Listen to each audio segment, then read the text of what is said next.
Welcome back to my channel. Today we will see about down counter.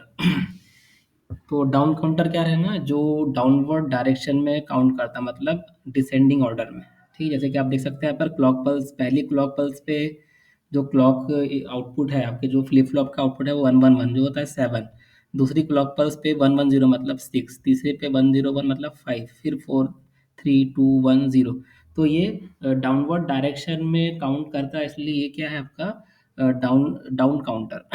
तो ये mode 8 है क्योंकि इसकी टोटल 8 स्टेट है, 1 1 से लेके 0 0 0 तक के। तो टोटल 8 स्टेट हो रही है, इसलिए ये मोड 8 काउंटर है। 3 बिट इसलिए क्योंकि ये ती इसका आउटपुट जो है 3 बिट का है। इसका आउटपुट कितने बिट का है? Q1 Q0 Q2 Q1 Q0 क्या है ये 3 बिट का आउटपुट है, इसलिए ये 3 बिट का काउंटर है। डाउन इसलिए रिवर्स डाउनवर्ड डायरेक्शन में काउंट करेगा। और ये असिंक्रोनस इसलिए है क्योंकि पहली फ्लिप फ्लॉप का आउटपुट दूसरी फ्लिप फ्लॉप के क्लॉक पे कनेक्टेड है और दूसरी फ्लिप फ्लॉप का आउटपुट तीसरी फ्लिप फ्लॉप के क्लॉक पे कनेक्टेड है। तो यहाँ पर ये असिंक्रोनस है, मतलब सभी पे साइमल्टेनियसली ट्रिगर नहीं हो रही है, सारी फ्लिप फ्लॉप साइमल्टेनियसली ट्रिगर नहीं हो रही, इसलिए ये असिंक्रोनस काउंटर है। ठीक है, असिंक्रोनस होने के लिए इतना ही काफ़ी है कि सारी फ्लिप फ्लॉप एक ही क्लॉक पल्स पे ट्रिगर नहीं हो रही, इसलिए वो असिंक्रोनस है और कोई वजह नहीं है। मतलब चाहे आउटपुट कोई सा भी इसका आउटपुट कनेक्टेड रहे, बस इसका ट्रिगर होना, साइमल्टेनियसली ट्रिगर ना होना ही इसकी असिंक्रोनस काउंटर होने की पहचान है। ठीक है, तो ये डाउन काउंटर का सर्किट बहुत ही सिंपल है, जैसे कि आपने अप काउंटर का सर्किट देखो वाला।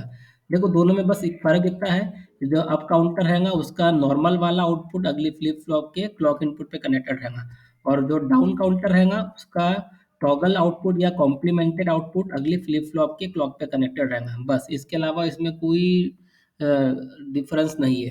ठीक है, अप काउंटर में क्या रहेगा? नॉर्मल वाला आउटपुट रहेगा, और डाउन काउंटर में कॉम्प्लीमेंटेड आउटपुट या टॉगल वाला कॉम्प्लीमेंटेड आउटपुट जो है अगली फ्लिप फ्लॉप के क्लॉक इनपुट पे कनेक्टेड रहेगा। तो ये आपको ऑटोमेटिकली, ये आपको डाउनवर्ड डायरेक्शन में ये आपको फ्लिप काउंट जो है क्लॉक पल्स आपको ये काउंट करके देगा।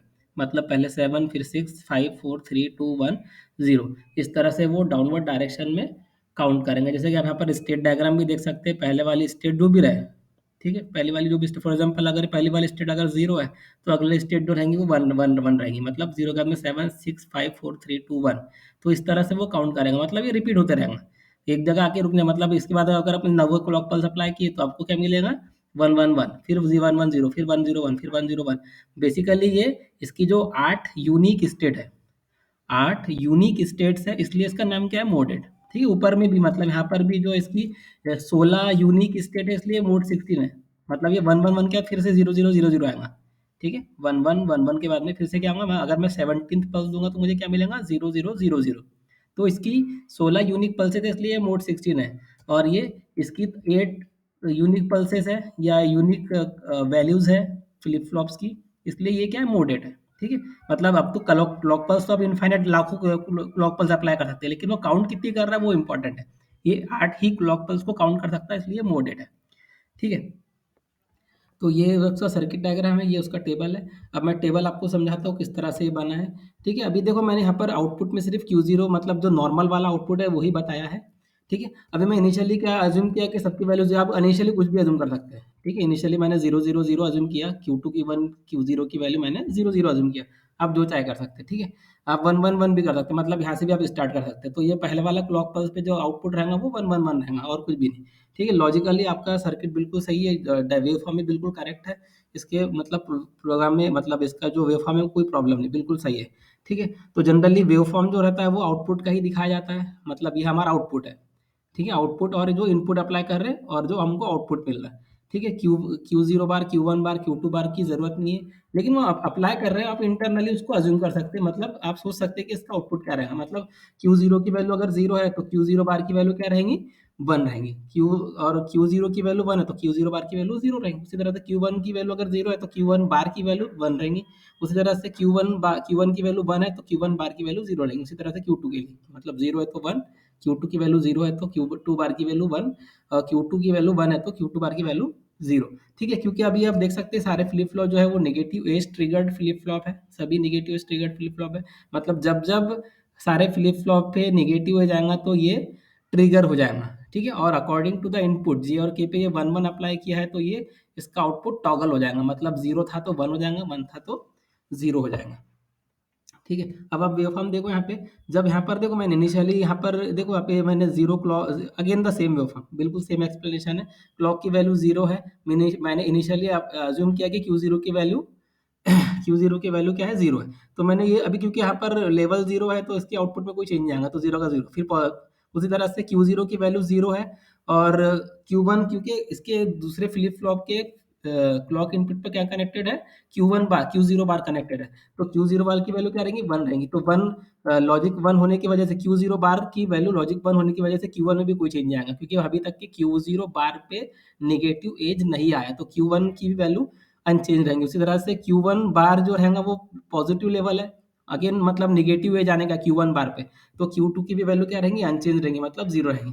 ठीक है, फिर जब यहाँ पे क्लॉक पे निगेटिव एज आएगा, जब क्लॉक पे निगेटिव एज आएगा, तो क्यू जीरो पे क्या आ जाएगा, क्यू जीरो की वैल्यू जीरो से वन हो जाएंगी। ठीक है, again at the same time Q zero पे जब पॉजिटिव एज आया, अभी ध्यान से सुनो, जब क्यू जीरो पर पॉजिटिव एज आया तो क्यू जीरो बार पे क्या आएगा, निगेटिव एज आएगा। तो क्यू जीरो बार पे जो निगेटिव एज है वो अगली फ्लिप फ्लॉप के इनपुट पे कनेक्टेड है, तो क्यू वन की वैल्यू टॉगल हो जाएंगी। क्यू वन की वैल्यू टॉगल मतलब जीरो से वन हो जाएंगी। उसी टाइम पे आपका जो क्यू वन की वैल्यू जीरो से वन हो रही, मतलब क्यू वन पे पॉजिटिव एज है, इसका मतलब क्यू वन बार पे निगेटिव एज है, क्यू वन बार पे निगेटिव एज है, तो क्यू वन बार पे जो निगेटिव एज आया वो फ्लिप फ्लॉप टू को भी ट्रिगर कर देगा, तो क्यू टू की वैल्यू भी जीरो से वन हो जाएंगी। ठीक है, अभी सबकी वैल्यू क्या होगी, Q zero Q one Q two की वैल्यू क्या होगी, जीरो से वन होगी।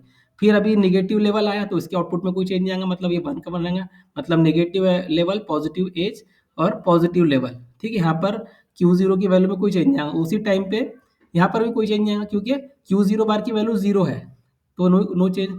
फिर यहाँ पर अभी नेगेटिव एज आया, ठीक है, यहाँ पर नेगेटिव एज आया, तो क्यू जीरो पर पॉजिटिव, क्यू जीरो की वैल्यू वन से जीरो हो जाएगी, तो क्यू वन जो है वन से जीरो हुआ, मतलब नेगेटिव एज ट्रिगर्ड हुआ। लेकिन अ, अगले फ्लिप फ्लॉप के क्लॉक पे क्या कनेक्टेड है, Q one Q zero bar connected है, तो क्यू जीरो क्या है वो, क्यू जीरो की वैल्यू, क्यू जीरो बार की वैल्यू जीरो से वन हो गई, तो पॉजिटिव एज आया, तो क्यू वन की वैल्यू में कोई चेंज नहीं आएगा, मतलब यहाँ पर क्यू वन की वैल्यू में कोई चेंज नहीं आएगा, और उसी टाइम पर क्यू वन तो अनचेंज है, तो क्यू टू भी अनचेंज रहेगा। ठीक है, उसके बाद में ये निगेटिव लेवल आया, ठीक है, तो निगेटिव लेवल आया तो ये वन से जीरो हो गया, तो ये जीरो जीरो लेवल पे जीरो, पॉजिटिव एज पे जैसा का वैसा, फिर पॉजिटिव लेवल पे नो चेंज। उसके बाद में अगला निगेटिव एज आया, क्लॉक का निगेटिव एज आया। अभी देखो क्या हो रहा है, क्यू जीरो की वैल्यू जीरो से वन हो गई, क्यू जीरो की वैल्यू जीरो से वन हो गई, तो क्यू जीरो बार की वैल्यू क्या हो जाएगी, वन से जीरो, मतलब क्यू जीरो बार का जो निगेटिव एज है, क्यू जीरो बार का निगेटिव एज है वो याले टाइम पे आया, क्यू जीरो बार का जो निगेटिव एज है वो इस टाइम पे आया, तो क्यू वन की वैल्यू क्या हो जाएंगी, वन से जीरो हो जाएंगी, वन से जीरो हो जाएंगी। ठीक है, क्योंकि फ्लिप फ्लॉप वन पे क्यू जीरो बार का निगेटिव एज आया, तो फ्लिप फ्लॉप वन जो है वो टॉगल हो जाएंगी, मतलब उसकी वैल्यू वन से जीरो हो जाएंगी। लेकिन क्यू वन बार में अभी क्यू वन पे निगेटिव एज आया, इसका मतलब क्यू वन बार पे क्या है, पॉजिटिव एज आया, तो क्यू टू में कोई चेंज नहीं आएगा। ठीक है, याले इंस्टेंट पे, याले इंस्टेंस पे। ठीक है, क्यू वन क्या है, नेगेटिव एज है, लेकिन क्यू वन बार जो है वो पॉजिटिव एज है, तो क्यू टू में कोई चेंज नहीं आएगा, मतलब positive edge flip flop two पे ट्रिगर कर अप्लाई हो रहा है, तो फ्लिप फ्लॉप टू की जो क्यू टू की वैल्यू वो भी चेंज नहीं होंगी, तो वो वन का वन रहेगा। उसके बाद में अगली क्लॉक पल्स, मतलब अभी नेगेटिव लेवल आया तो कोई चेंज नहीं, मतलब ये वन का वन, पॉजिटिव आया तो नो चेंज, वन का वन, और पॉजिटिव लेवल आया तो नो चेंज। यहाँ पर नेगेटिव आया तो ये वन से जीरो। ठीक है, उसके बाद में ये वन से जीरो हुआ, लेकिन क्यू जीरो बार जो जीरो से वन, मतलब फिर से ये वाली स्टेट आ गई, ये वाली स्टेट, मतलब ये वन से जीरो हो रहा, मतलब क्यू जीरो बार जीरो से वन, और तो इसके क्यू वन में कोई चेंज नहीं आएगा, और क्यू जीरो में तो कोई चेंज नहीं, तो क्यू टू में कोई चेंज नहीं आएगा। उसके बाद में एंड सो ऑन कंटिन्यू ये चलते रहेंगे। तो अगर आप यहाँ पर स्टेट देखेंगे, तो पहली स्टेट अगर मैं जीरो जीरो जीरो अज्यूम कर रहा हूँ, तो देखो अगली क्लॉक पल्स पे वैल्यू क्या हो जा रही है, one one one, Q two Q one Q zero, one one one. उसी तरह से अगली क्लॉक पल्स पे आउटपुट क्या हो रहा है, Q two Q one Q zero, one one zero. ठीक है, फिर उसके बाद में वन जीरो वन, तो ये देखो सेवन सिक्स फाइव। उसके बाद में क्या, अगली क्लॉक पल्स पे क्या हो रहा है, वन जीरो जीरो, मतलब फोर। फिर अगली क्लॉक पल्स पे जीरो वन वन, फिर थ्री हो रहा है, मतलब। फिर अगली क्लॉक पल्स पे जीरो वन जीरो, मतलब टू। फिर zero one zero zero one, मतलब वन। फिर अगली क्लॉक पल्स पे जीरो जीरो। तो ये तो काउंटिंग कैसा कर रहा है, ये डाउनवर्ड डायरेक्शन में कर रहा है, मतलब seven six five four three two one zero, इस तरह वो डाउनवर्ड डायरेक्शन में काउंट कर रहा है। इसलिए आपका जो काउंटर है, मोडेड काउंटर कौन सा है आपका, down asynchronous counter, down counter. ठीक है। नाउ नेक्स्ट इज मोड 16 और 4 बिट, बिल्कुल सेम वर्किंग है, वर्किंग में ज़्यादा डिफरेंस नहीं। यहाँ पर तीन फ्लिप फ्लॉप है, यहाँ पर चार फ्लिप फ्लॉप है। ठीक है, और यहाँ पर हम हमारा जो टेबल है तो चार फ्लिप फ्लॉप है, तो आउटपुट भी चार का रहेगा। तो मैं कुछ अलग तरीके से लिखा, आप यहाँ पर Q three Q two Q one Q zero यहाँ पर भी लिख सकते हैं। ठीक है, यहाँ पर मैंने टी फ्लिप फ्लॉप यूज़ किया, क्योंकि टी फ्लिप फ्लॉप यूज़ करो या जे के फ्लिप फ्लॉप करो, दोनों को ही हमें टॉगलिंग मोड में यूज करना है। इसको भी आप टी फ्लिप फ्लॉप बनाकर आप यूज कर सकते हैं। मतलब यहाँ पर क्या आएगा, T0 T1 T3 आएगा, जे जीरो के जीरो की जगह T0 आएगा, J1 के वन की जगह T1 आएगा, J2 के टू की जगह K2 आएगा। ठीक है, तो यहाँ पर मैं टी फ्लिप फ्लॉप यूज किया। आप भी, आप चाहे तो आप भी जे की फ्लिप फ्लॉप यूज कर सकते हो, उसका नाम भी मतलब 0 1 2 3 कर सकते हैं। तो आउटपुट क्या रहेगा, Q1 Q0 Q1 Q2 Q3। ठीक है, तो आप चाहे ABCD डालो, चाहे आप 0 1 2 डालो, इसके आउटपुट लॉजिकल सर्किट में कोई चीज नहीं आएगा, क्योंकि ये स्टैंडर्ड पिन नहीं है, क्योंकि हमने उसको नाम दिया, ये नाम हमने दिए। ठीक है, इसका सिर्फ एक ही आउटपुट है, वो क्यू है, तो हमने नाम दे दिए, इसका नाम क्यू ए है, इसका नाम क्यू बी है, इसका नाम क्यू सी है, इसका नाम क्यू डी है। ठीक है, तो अगेन द सेम कॉन्सेप्ट, मतलब ये क्योंकि ये डाउनवर्ड डायरेक्शन में काउंट करता है और इसकी टोटल 16 स्टेट्स है, इसलिए ये मोड 16 काउंटर है। तो इसकी टोटल 16 यूनिक पल्सेस है, यूनिक पल्सेस को ये काउंट करता है, इसलिए ये मोड 16 है। और 4 बिट, क्योंकि इसका आउटपुट जो 4 बिट का है, इसलिए ये 4 बिट है। और असिंक्रोनस, क्योंकि आप देख सकते हैं यहाँ पर जो क्लॉक पल्स है वो पहली वाली ही फ्लिप फ्लॉप के क्लॉक इनपुट पे कनेक्टेड है, बाकी जो है वो दूसरे का, पहले का आउटपुट दूसरे के क्लॉक पे, दूसरे का आउटपुट तीसरे के क्लॉक पे, तीसरे का आउटपुट चौथे के क्लॉक पे, और यहाँ पर ये निगेटिव, यहाँ पे ये कॉम्प्लीमेंटेड आउटपुट जो है अगली फ्लिप फ्लॉप के क्लॉक पे कनेक्टेड है। तो ये ऑटोमेटिक जो है ये डाउन काउंटर बन गया। ठीक है, तो ये काउंटिंग जो करेगा वो डाउन काउंटिंग करेगा। ठीक है, तो वेवफॉर्म तकरीबन सेम है, बस यहाँ पर एक बढ़ गया है चौथे वाले का, बाकी इसमें आउटपुट में कोई चेंज नहीं। फिर से बिल्कुल सेम इसका वो क्या बोलते हैं एक्सप्लेनेशन है, आप खुद भी इसको समझ सकते हैं देख के। अगर आपने, आपको ये समझ में आया तो ये बिल्कुल आसानी से समझ में आएगा, बस यहाँ पर एक वेवफॉर्म ऐड हो गई और कुछ भी नहीं। ठीक है, तो फिर यहाँ पर देखो वैल्यू कैसी हो रही, 15 14 13 12 11 10 9 8 7 6 5 4 3 2 1 0। ठीक है, तो ये डाउनवर्ड डायरेक्शन में काउंट कर रहा है, इसलिए आपका क्या है, डाउन काउंटर है। ठीक है, सो ये हो गया आपका मोड 16 या 4 बिट असिंक्रोनस डाउन काउंटर। ठीक है, बस यहाँ पर एक यहाँ पर एक ऐड हुआ, बस इसके अलावा कुछ भी नहीं, बाकी पूरा ये आपका मोड 3 के जैसे। हमने वो मोड 16 का आप काउंटर का अगर आपको समझ में आया तो मोड 16 का डाउन भी समझ में आ जाएगा। ठीक है, पर आपको ख्याल इतना रखना है, डाउन केस में हम जो वेवफॉर्म दिखा रहा है वो नॉर्मल वाले आउटपुट की दिखा रही है, लेकिन जो अगले वाले फ्लिप फ्लॉप के क्लॉक पे कनेक्ट हो रहा है वो कॉम्प्लीमेंटेड आउटपुट कनेक्टेड है। तो आपको इस बात का ध्यान रखना है बस। ठीक है, मतलब आपको इंटरनली सोचना है, जब क्यू ए का पॉजिटिव हो जाएगा तो क्यू ए बार का नेगेटिव हो जाएगा, तो क्यू बी चेंज हो जाएगा, और जब क्यू ए का नेगेटिव हो जाएगा तो क्यू ए बार का पॉजिटिव हो जाएगा, तो क्यू बी में कोई चेंज नहीं आएगा। उसी तरह से क्यू बी के लिए, मतलब क्यू बी में जब नेगेटिव हो जाएगा तो क्यू बी बार में पॉजिटिव हो जाएगा, तो क्यू सी में कोई चेंज नहीं आएगा। और जब क्यू बी में पॉजिटिव हो जाएगा तो क्यू बी बार में नेगेटिव हो जाएगा, तो क्यू सी में चेंज हो जाएगा, उसी तरह से क्यू सी के लिए और क्यू डी के लिए। ठीक है, सो ये रहा आपका mode 16 down counter, asynchronous down counter. और ये डायग्राम है आपका मोड 3 अप डाउन काउंटर। ठीक है, मतलब जो काउंटर अपवर्ड डायरेक्शन में भी काउंट करता है और डाउनवर्ड डायरेक्शन में भी काउंट करता है, उसको हम क्या बोलेंगे, अप डाउन काउंटर। तो आप यहाँ पर देख सकते हैं, मैंने यहाँ पर एक कंट्रोल इनपुट एक्स्ट्रा का लगाया आपका, ये 3 बिट का आपका, बस मैंने यहाँ पर वेवफॉर्म समझाया, बाकी आप खुद भी कर सकते हैं। मतलब यहाँ पर आप और गेट वगैरह लगा के भी आप उसको क्या बोलते हैं रियलाइज। हाँ, तो इसका सर्किट भी अवेलेबल है, ये आपका 3 बिट अप डाउन काउंटर है। यहाँ पर देखो, आप देख सकते हैं यहाँ पर एक कंट्रोल इनपुट है, जो कि देखो डायरेक्टली जब कनेक्टेड है वो एंड गेट से। ठीक है, आप यहाँ पर देख सकते हैं जब एम की वैल्यू जीरो रहेंगी तो ये वाला एंड गेट इनेबल हो जाएगा। ठीक है, एम की वैल्यू जब जीरो रहेंगी, ठीक है, तो एम की वैल्यू जब जीरो रहेंगी तो ये आपका अप काउंटर रहेगा। एम की वैल्यू जब जीरो रहेंगी, आप देख सकते हैं यहाँ पे एम की वैल्यू जब जीरो है तो वो यहाँ पे कनेक्ट है, मतलब जीरो पर ये डाउन का, जीरो पर ये अप काउंटर रहेगा और वन पे डाउन काउंटर। तो जब वन जब नॉट गेट के थ्रू कनेक्टेड है तो यहाँ पर कनेक्टेड है। ठीक है, तो जब एम की वैल्यू जीरो रहेंगी, एम की वैल्यू जब जीरो रहेंगी तो ये आपका याला एंड गेट इनेबल हो जाएगा, डिसेबल हो जाएगा। ठीक है, एम की वैल्यू जब जीरो रहेंगी तो आपका याला एंड गेट डिसेबल हो जाएगा, और जब एम की वैल्यू वन रहेंगी तो याला एंड गेट डिसेबल हो जाएगा।